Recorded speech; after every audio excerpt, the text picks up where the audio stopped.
This is the Military Bottom Line Podcast, episode 92.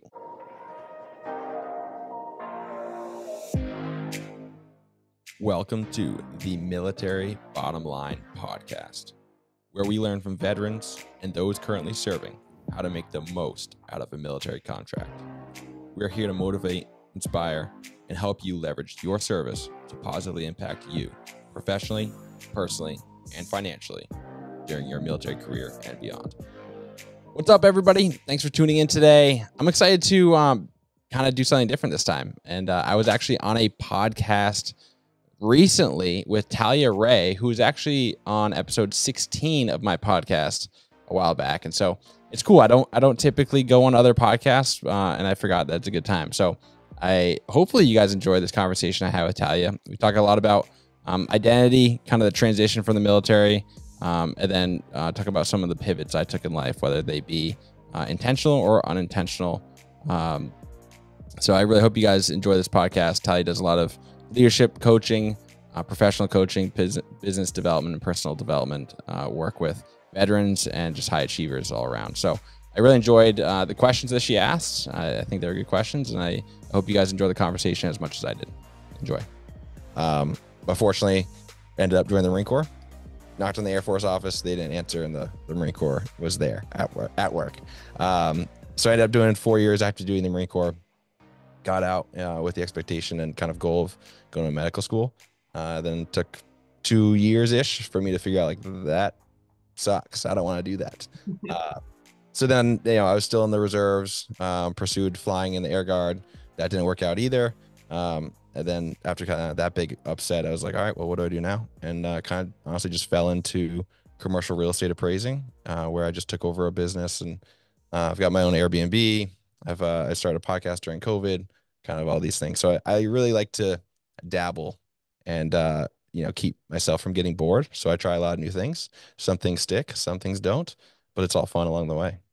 Yeah, that's something that I really admire about you is you don't stay down for long. I feel like you're kind of always pivoting and refining as you go along. And from my perspective, just talking with so many high performers who kind of get locked into a particular path and then feel the need to stay there, you're one of those people who's like constantly reinventing themselves. That's really funny that you say that, because it's something I've been thinking about lately as I still put out some content for veterans and stuff. And one of the mistakes that I feel like I made was that I was kind of all over the place. Like, I pivoted almost too many times. And as I get older and think about, like, okay, how do you actually contribute value? It's becoming an expert at something. And each time you pivot, you can do slight pivots, but some of these people using their GI Bill, they do hard pivots. That's like, you basically bring nothing, almost nothing from what you were doing into this. And so you're kind of starting from scratch. And so you're limiting yourself as to, the value that you can add and, your worth, and so I do think, there's a fine line. Like, I'm glad that I am willing to try all these new things, but at the same time, there's something to be said for sticking to one thing and pushing through the valleys, the boredom, because eventually, once you're good enough, you're gonna like it, because it's fun to be good at things. Yeah, there's two things that you said there that I really want to pull apart. The first one, where you were like the stick-to-itiveness and becoming an expert at something. More specifically, what you said about starting from scratch. It's funny because I feel like there's a different school of thought there, which is you're never actually ever starting from scratch. You're just amassing more and more skills and kind of figuring out via process of elimination what you don't want to do. So what do you think of that? Because you said there was a fine line, but I kind of feel like you're never starting from scratch. I do agree with that. And, it's kind of categorical. So you can pivot, you can do something completely different, and you are still taking those internal character building lessons that you experienced along the way. And those things you can take with you forever, no matter what you pivot to. I guess it depends on, like, what your goal is. Like, you can't continue to change careers and expect to make it to the top of that career in earning potential, in impact, in influence. And so in that sense, if you're continuously changing industries, like I said, you can do small pivots, but doing larger pivots, like I've done a couple of big pivots. And so restarting from an earnings perspective, from an influence perspective, and an expertise level, it's like you're setting yourself back a few years depending on what you're focused on. Like if you're focused on retirement, then you should just work in the same industry, become an expert, and make as much money as possible so that you can retire as soon as possible, kind of thing. So I guess it depends on what your goal is. Yeah, that makes sense. And I also feel like it depends on what level you're at as well. Because if you're The Rock, right, if you're Dwayne Johnson, you can Sure. probably afford to pivot however hard you want. But because you've built such a brand, your Yeah. audience will pivot with you, as Yeah. opposed to being Joe Schmo and no one knows who you are. And then your audience is totally confused. So maybe both are true. And that's what the reality is. Which is why there's value to having a personal brand. And that's why you see a lot of people like successful entrepreneurs building that personal brand. Because it's like once you've built that, people don't really care about your business per se. They just care about you.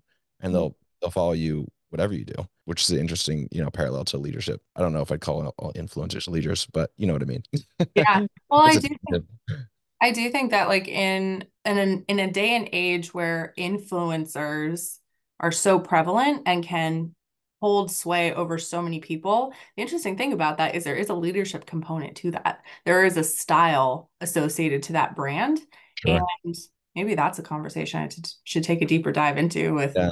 someone who's more of an influencer type. But I just think it's really interesting, this marriage of leadership and branding that we're starting to see more and more and more, especially in the business world, because you Mhm. think of these business leaders like Alex Hermosi or Jordan Peterson or Mel Robbins. Like these are all people who have a very strong brand and therefore influence. Totally. Yeah. Anyway, Yeah. that's interesting. But tell me a little bit more about what you're doing with real estate now and how you kind of delved into that. What has been some of the struggles that you've encountered? My interest in real estate started with knowing a friend when I was in California, and he bought a house. He had all these friends renting bedrooms from him close to the beach. I'm like, how, you basically living for free on the beach. Like that's dope. How do you do that? And then I learned about the VA loan opportunity that is being able to buy 1 to 4 units um, without any money down. And so when my wife and I bought our first house, it was a duplex using the VA loan. And we inherited a tenant on one side and then lived on the other side and fixed it up and have since. She's moved out. We've turned the other side into an Airbnb, and just kind of like the proof of concept of one, being fortunate to have bought in 2019, and two, being fortunate enough to have the wherewithal to actually follow through and buy a multi-unit. I mean, it's been like one of the best decisions I've ever made. And so seeing that proof of concept has made me realize like, okay, there's absolutely opportunity here. Obviously, market changes. Prices right now are ridiculous. Interest rates right now are ridiculous.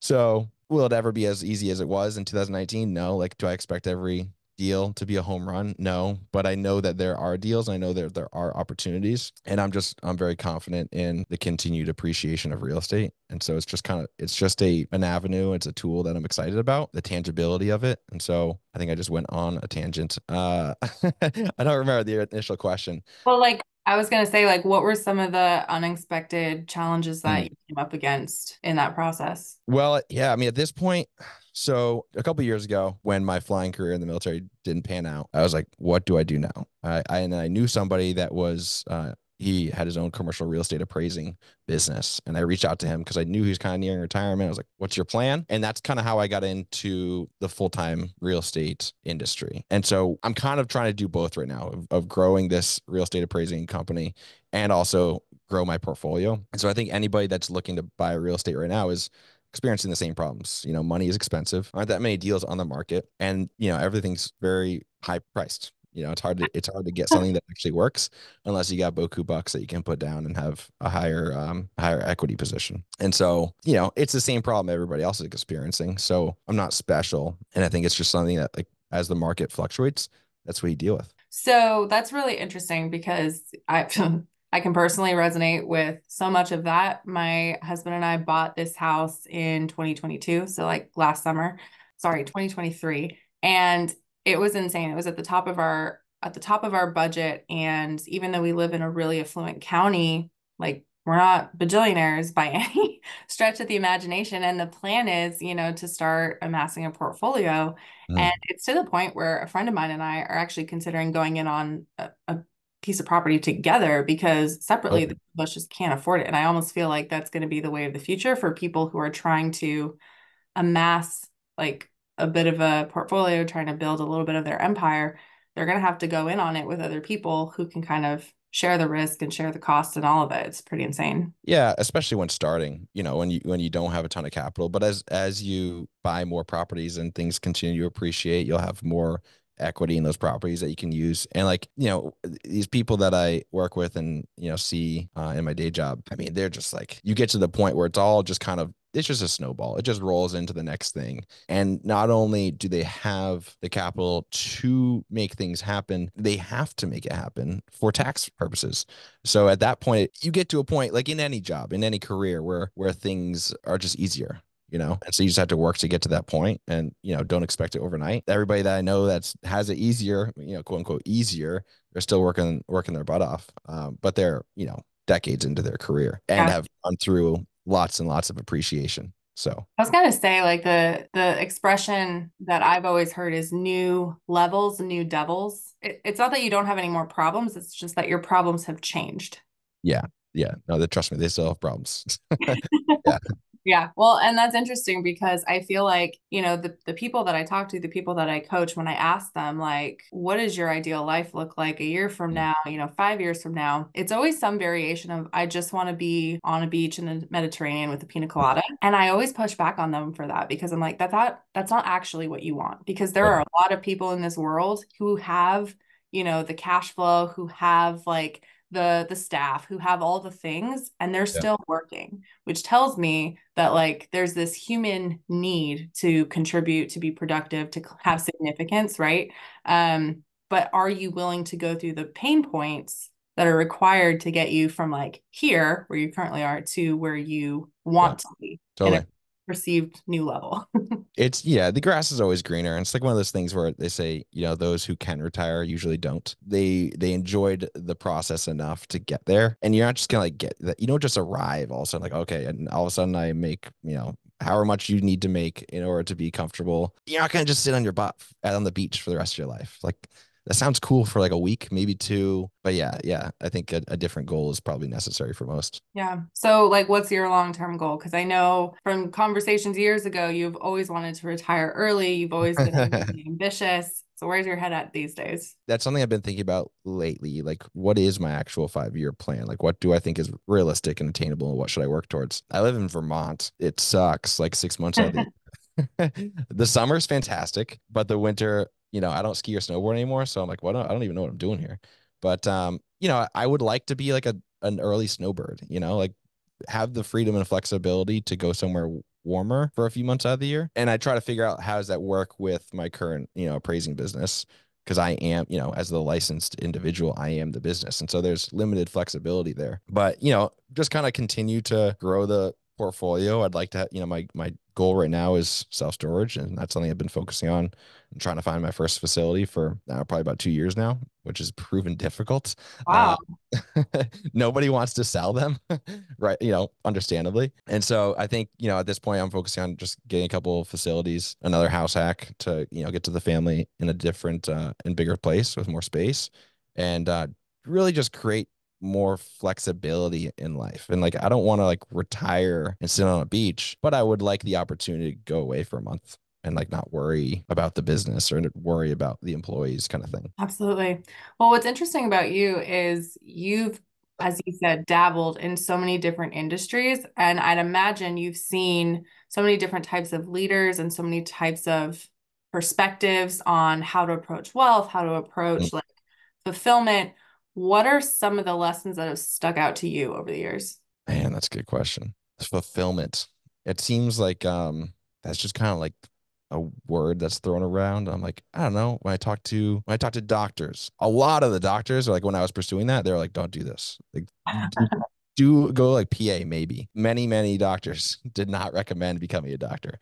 So like I just think about that from fulfillment. Like, yes, they get fulfillment. Many of them were saying they were fulfilled from like helping patients, but beyond that, it was a slog. Pilots, when I was pursuing that, I was talking to pilots, they go back and forth and it kind of depends on their family situation, like if they had family, but they were gone all the time. Like the fulfillment is they're constantly competing. Like, yes, work is fulfilling, but at a cost to the family. And real estate, I mean, they kind of seem the most fulfilled, honestly, because like at a certain point, once your portfolio is doing well enough and business is good, which business has been good for a few years. So I guess maybe in the next downturn, we ask them and see how fulfilled they are.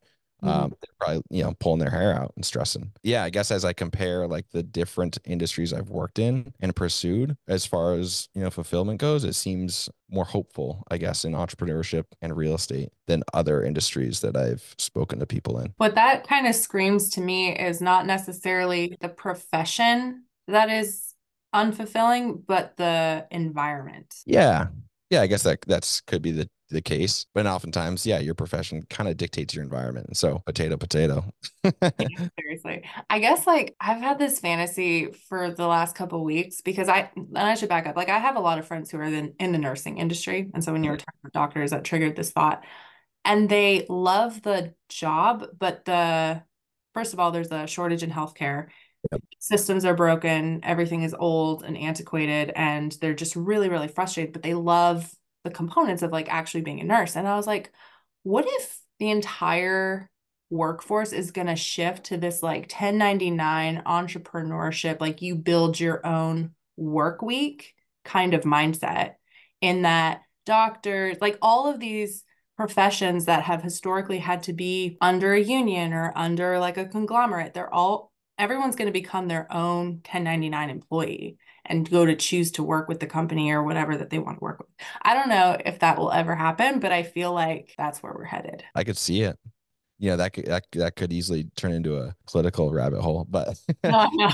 I think yeah, I could definitely see it, especially, as the government picks up the tab on more things. Like right now, healthcare is pretty much only affiliated with your workplace. And so like, yeah, I could definitely see that happening. Yeah. And I don't love that idea, even as somebody that likes to dabble and be self-sufficient. I don't think that would be the best thing for I don't think it would be the anybody. best thing for everyone, but it would be Mm. interesting to see, like, if you compared fulfillment specifically, Yeah. people who are like W-2 versus almost like per diem 1099 employees. I wonder what that would look like. It's just a thought that's been like swirling around in my brain. Yeah, I mean, I don't think everybody is fulfilled equally by creating their own value or like creating their own business. Like not everybody wants to be responsible in that sense. I mean, it's exhausting. You and I were chatting a little bit before we hit record about how much time and energy is required and consistency is required to be a business owner, an entrepreneur, and a content creator. Because in today's day and age, you almost have to market yourself through social media. It takes a lot of time. And I know for me, sometimes I get to a point where I just don't want to put the thought energy Yeah. into what it is that I'm doing. So, Sometimes I think about, man, the military was so easy. yeah. Like for those that haven't been in, it might sound bad, but like it's just all automatic, and it's built to be that way. And if you're not feeling it one day, most of the time that's okay. Like you do your medical appointments or go get your teeth cleaned or something like that instead. But like when you're the boss, you're responsible for making sure, revenue's coming in. You're responsible for making sure the employees are paid and, the pipeline is full. You don't just get like people think, oh, you're your own boss. You get to do whatever you want. I took a long weekend, the other weekend and went south to help some people. And it was like the first weekend after ownership where I stepped away for some work days. And I was like, this isn't as fun. Like I still gotta check my emails. I gotta still make sure that all this is like going on. I can't just like, chuck deuces and say I'll be back in 4 days anymore. It's like you gotta be plugged in and maintaining that awareness even when you're gone. So, I know obviously once you get to a point of scaling and you're able to scale yourself out of it largely, but that doesn't come quickly and easily. No. And there is a huge, you said responsibility. I think there's a huge a leadership component to entrepreneurship that most people don't ever have the opportunity to explore, because the hardest part of entrepreneurship, like I mentioned before we started recording, for me has been coming up against your own doubts, fears, insecurities, laziness, your shutdown responses. That's the hardest part for me of entrepreneurship. What's been the hardest part for you? Man. So, man, yeah, doubt for sure. I mean, taking a business over It's like, oh, this business has existed for 20 years, but I still worry I'm going to run it to the ground. You know, like I've got limited experience. Like how do I ensure that I don't run this thing into the ground? So yeah, self-doubt for sure. Laziness is such an interesting one because I would consider myself very lazy. And oddly enough, most of my entrepreneurial friends also consider themselves lazy. And it's like, I'm trying to think of like anybody I know that's in business, like they generally feel they are lazy. And they work very hard for today in hopes of one day being able to sit on a beach. One day I'll be able to be lazy.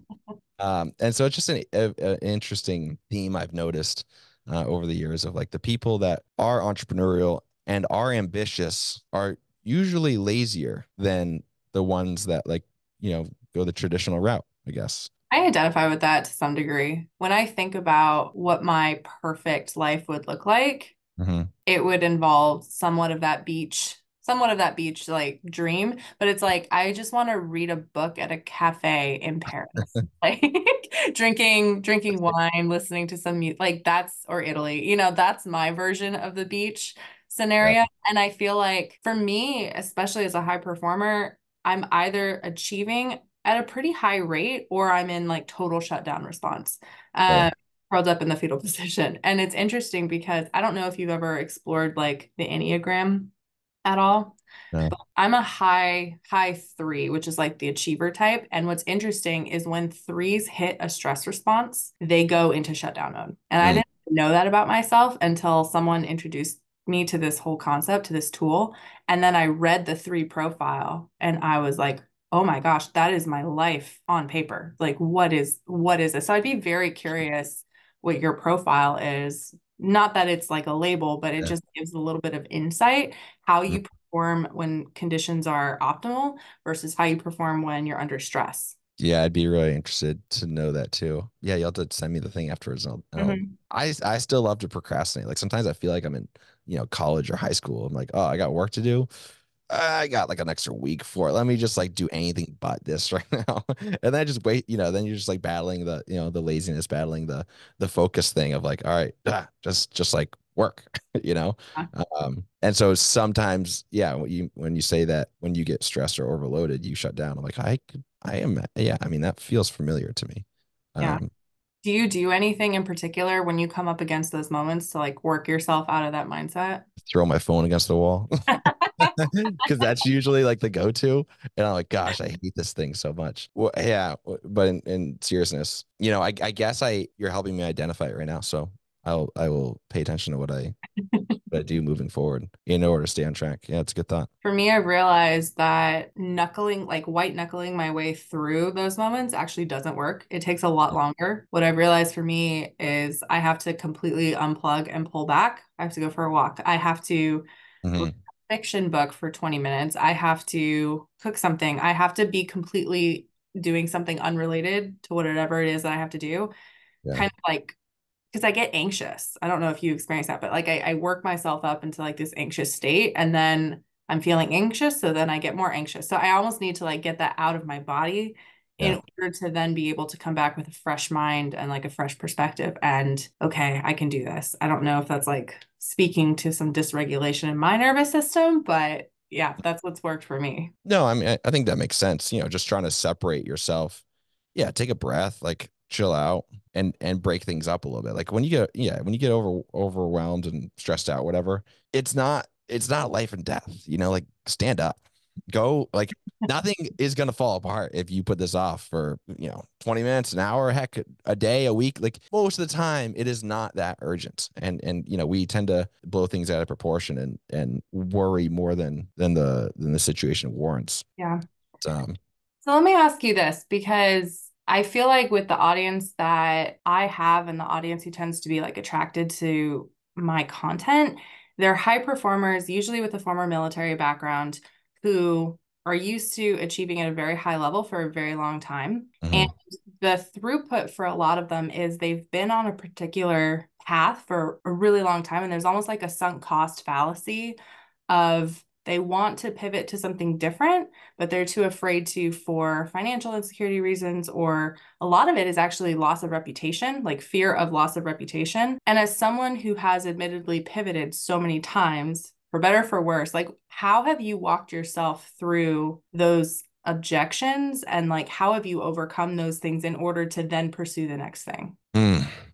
So not every pivot was my choice. And I think you touched on a couple of things like the financial component of pivoting, the reputation component of pivoting. I at my stance on the whole financial component is just like don't put yourself into a corner. Don't live a life that is attached to a certain earning amount. Like always live below your means. And then you just won't have like that will never be a thought. That will never be like, oh my gosh, I gotta like pay for my Mercedes or like whatever it is. Just don't blow your money and live conservatively in that sense. And like that won't even be a concern. And so that's kind of my stance on the whole financial like component. The reputation one, that one can be definitely difficult as we work through all this stuff. Like, you're building a reputation throughout the military, and with a reputation comes an identity. And then it's like, okay, like not only am I disrupting the reputation, I'm like kind of abandoning the identity, and I have to like recreate an identity, Mhm. um, which is not always easy. Definitely not easy. And so that one, man, I think it's a matter of shifting your reputation and your identity prior to pivoting your career in this case, or like whatever it is that you're talking about pivoting, and most likely a career to be, shifting your reputation and shifting your identity first. So like if you want to pivot from aviation into real estate, then before you leave aviation, start talking about real estate, start making real estate friends, start becoming the guy in aviation that does real estate. So then Mm. it's like you're like transitioning rather than just like a moment in time where I quit and I do this. And I think that if you're working ahead and you're taking those steps, you're going to start creating a community within that new industry, within that new whatever you want to pursue.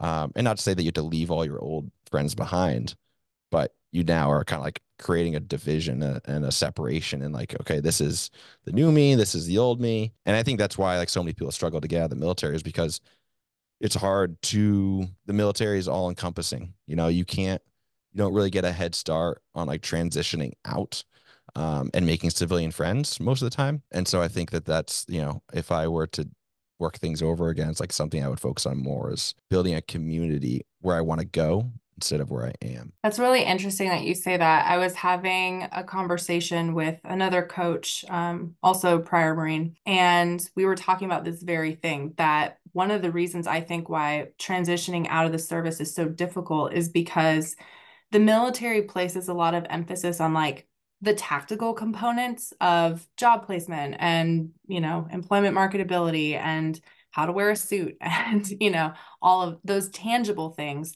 But they Yeah. don't spend a lot of time on the identity piece, which is intangible.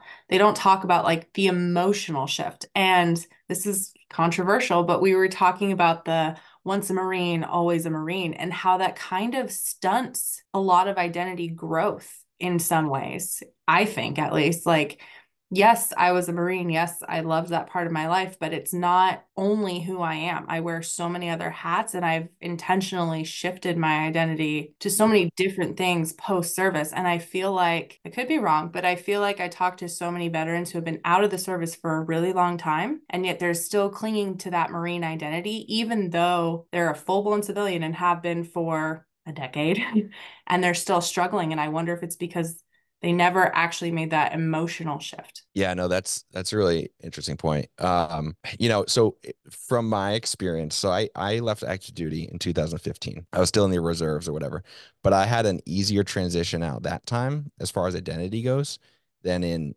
whatever it was, 2021, I guess it was, when I was pursuing aviation. That didn't work out and I left the military. And I think it was for multiple reasons. One, when I was active duty, a lot of my friends were out of the military. Like it was kind of a mix, but I didn't hang out on base. Like I would, as soon as work was done, I went and saw my friends that were off base that I did not work with, which, you can say whatever you want about that. Like I didn't hang out with the people I worked with after hours. And also I had a vision for like what my ideal career was after the fact. And so it was easier to transition my identity that time because I never felt like I fully made my identity like the Marine thing. To me, it was just a stepping stone. But then when I got hired to fly, I was like, oh, like this is another 10-year career, or 10-year contract. I was more like settling into it, and I envisioned it in my future. But it was also a component of a realization of like looking back on the military, I realized I enjoyed it more than I did when I was there. So like I had the hindsight view to know that I appreciated the culture more. Mm-hmm. And so I was more like allowing myself to, identify with it, I guess. And then I started the whole podcast thing, and that adds to it. And so I think you have to almost fight it. Like if you're gonna get out eventually, no matter what, and they want you, and it's good for unit cohesion for everybody to have this identity, but for your own sake, like you have to like fight it, and that means participating in things that are unaffiliated with the military, with the Marine Corps, and having some kind of idea of like where you want to take your life afterwards, and associating with people that are involved in that type of work or industry or whatever. But yeah, I mean, it is intentional from the military to give you an identity.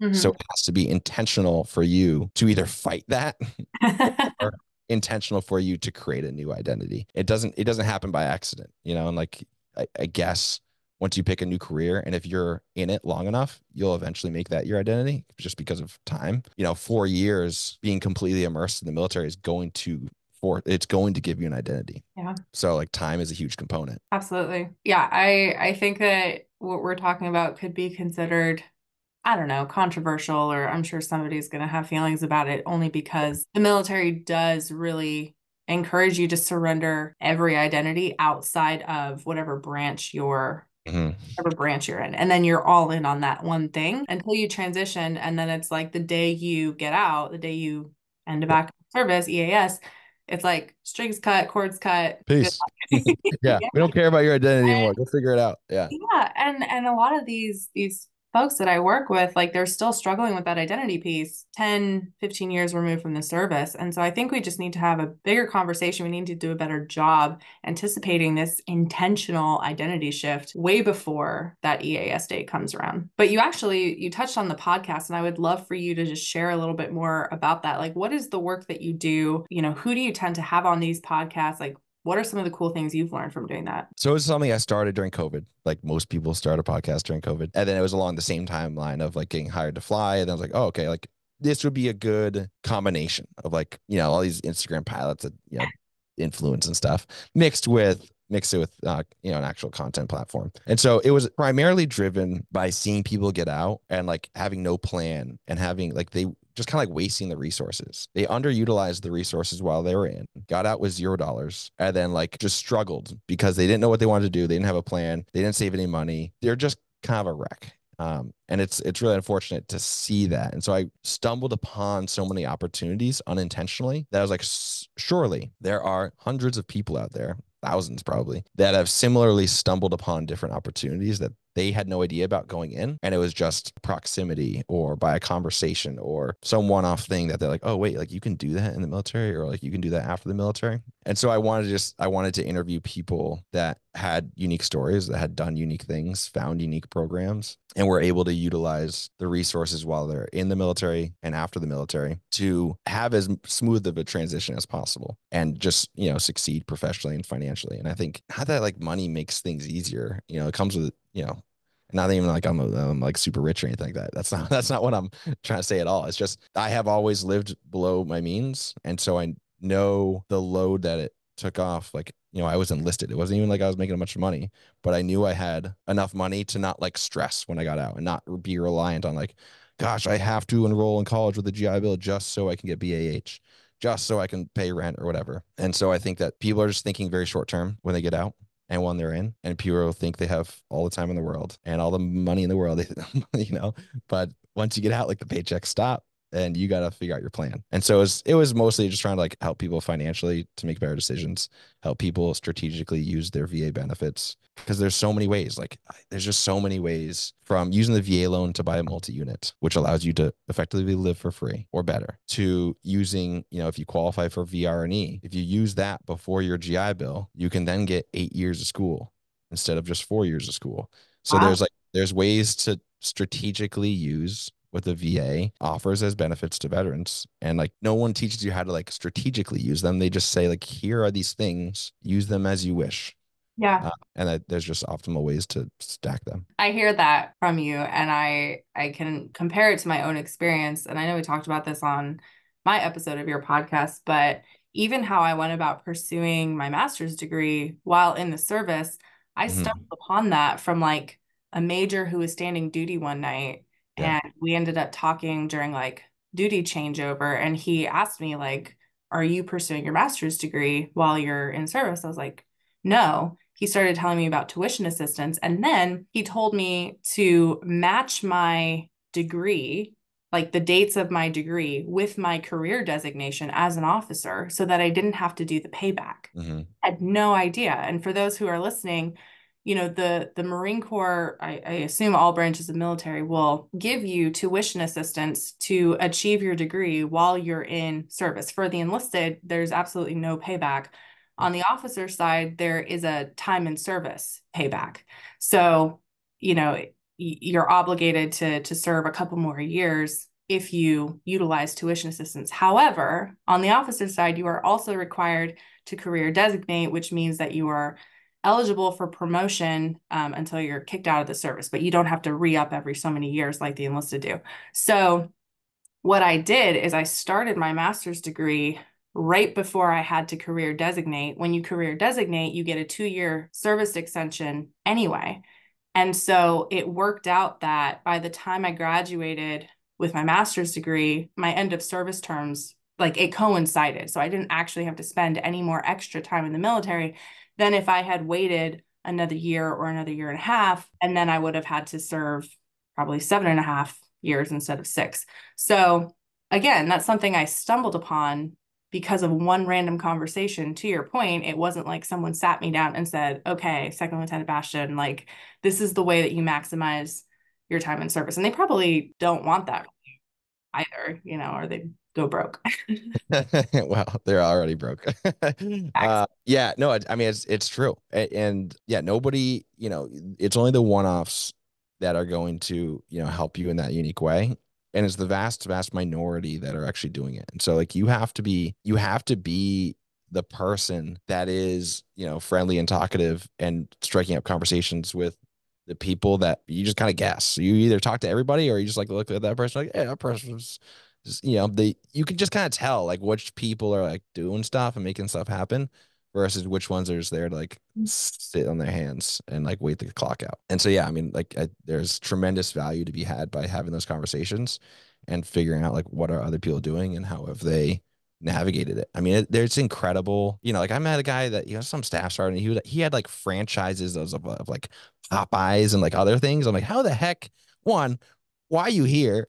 Like two, how, and I wasn't Money, as easy on, paycheck. yeah, right. And like at the time, I wasn't as entrepreneurial. I was more thinking of medicine, but I still thought I was still just blown away by this guy that he owned restaurants while on active duty in other states. I'm like, what? I wish I could contact him and have him on the show.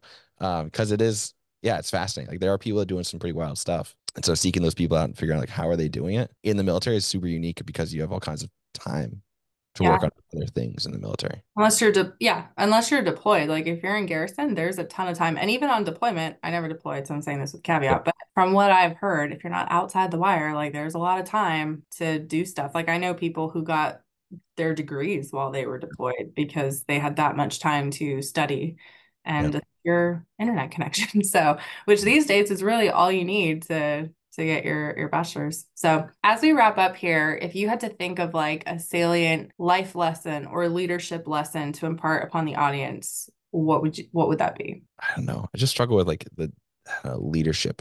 Just seems like leadership is frustrating, because a whole lot of people call themselves leaders, and it's like you freaking suck, dude. You're not a leader, like you are like the most selfish person I know. Mm, Uh, and I think that too many times people just assume that because you are in like a management role, that you are a leader and a good leader at that. And I don't think that's how it works. Like it's not like you're automatically a leader just because you're a manager. It gives you an opportunity to become a leader. But I think that people assume that leadership is a benefit to them and not the people that they're leading. And so I think it's like leadership done right, I feel like it should cost you something, because it's about putting the other people first, which is easier said than done. And it's not always obvious as to how to do it. But I think trying to work on that and figure out, like, what does a leader in this position do? And how do they put their team first actively within this role? Yeah, I like that. I think I did a post about that semi recently. Like, leadership doesn't count until it costs. And I wholeheartedly believe that. Everyone is clamoring to get to that next rung in the ladder without appreciating the cost of what that jump entails and how it translates to the people beneath you. Yeah.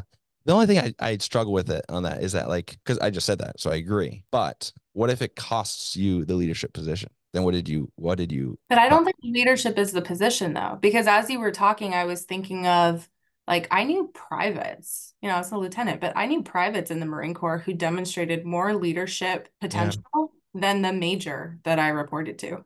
Like, I knew corporals who they just had this ability to rally people around them and encourage them and inspire them more so than like the colonel, entire base, like you were drawn to that corporal in a way that you were not drawn to someone who was in a position. So I don't think it's necessarily positional. I feel like it's more character. Yeah, I mean, I guess I just think about like a specific scenario, like, multiple specific scenarios. But like, is say a politician were to actually lead, at a cost to them. They would probably not get voted in, like, oh, like, that's just not generally how it works. Like, you gotta be shiesty, to get the Unless vote. everyone led the way you and I are talking about, and then that wouldn't be the case. So is it because If like only everybody were as good as we were. I mean, yeah. But like that's the thing, is like, is it because this is the society that we're in and we're in this problem because there's a lack of leaders, like authentic, good, altruistic leaders? Or, could it be different if we just worked on our mass leadership capabilities? I don't know. Yeah. I don't know. Big world problems to be solved. Not here on the Not podcast. on the spot, Well, Jason, this has been awesome. Can you tell the audience where to find you on social, where they can find your podcast, all the things? Yeah, I would direct people to my YouTube channel, Military Bottom Line hyphen Jason Burds. Will eventually probably just become Jason Burds. But that's where like all the content is. I got rid of my podcast Instagram, and I'm reasonably active, semi-active on my personal Instagram at Jason Burds. But if you're a veteran and you're looking to like navigate some of these VA benefits and how to strategically use them, there's a big catalog of videos, both podcasts and like talking head videos on the YouTube channel. I'm biased, but I think there's a lot of value there, and if you're trying to figure it out, then I would definitely recommend watching some of those videos. I would agree. I think the conversations you have and the questions that you ask are not like a lot of the other military-esque podcasts out there. And so I really commend you for that, because I think you're asking deeper questions with a little bit more of a long-term perspective than most people. So appreciate that. Thank you.